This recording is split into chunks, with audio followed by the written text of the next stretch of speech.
I've liked cars since I was a little boy. My great-grandmother lived next door to a man who drove a Model A Ford from the late 1920s, and this was in the early 1960s, so the car was by that point, I guess, about 35 years old.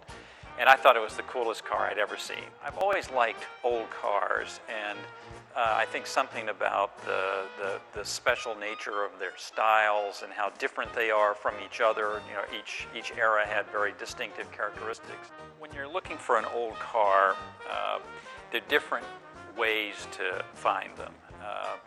There are publications. There's one very well-known publication here in the United States called Hemmings Motor News, which is sort of the old car Bible. Sometimes they're dealers. I've bought a number of cars from people who specialize in dealing with old cars.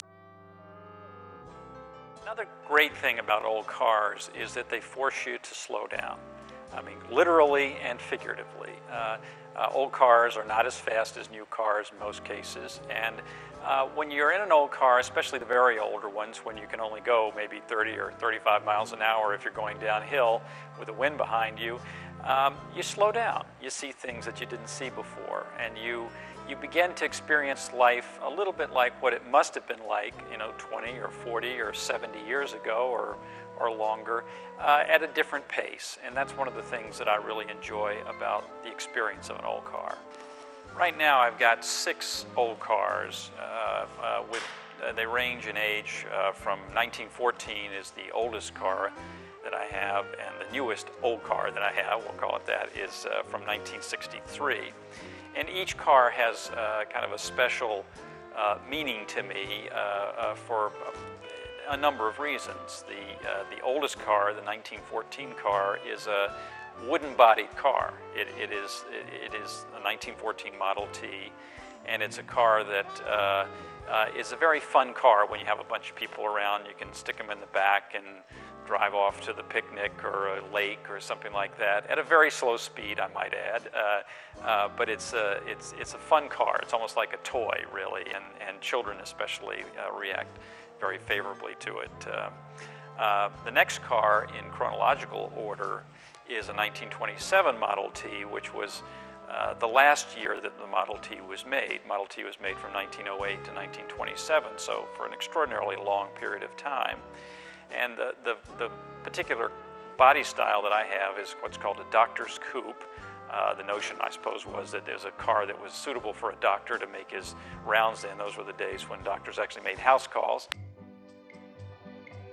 My next car, in chronological order, descending, I suppose, is the 1929 Bentley. That's at the completely other end of the spectrum. If the Model T had 18 horsepower, the Bentley had 200 horsepower. This was an endurance racing car. It's hard to imagine that today. And these guys would go down to Le Mans from England, and they'd drive down in the car, all the stuff in the back, then they'd race at Le Mans, and then assuming the car was still working at the end of the race, they'd put all the stuff back in the back seat and drive back. Now, what's wonderful about the Bentley is that because it was designed as an endurance racer, everything about the car is kind of oversized and over-engineered. In a normal car, in a modern car, you might have an engine that takes 4 or 5 quarts of oil. This car takes 6 gallons of oil. The engine is just enormous. It's 6 cylinders in line. It runs from almost the ground to this height, about chest high for me, and it makes the most wonderful sound. Packard was one of the great names in American automobiles. Started making them around the turn of the century and continued until the late 1950s. But for most of the era of the Packards, they were large luxury cars, hand-built. I have a 1936 Packard 12. It was a very advanced car for its day. It has a good heater, it has a radio, it has windows that roll up and down. I have a 1952 Jaguar XK120.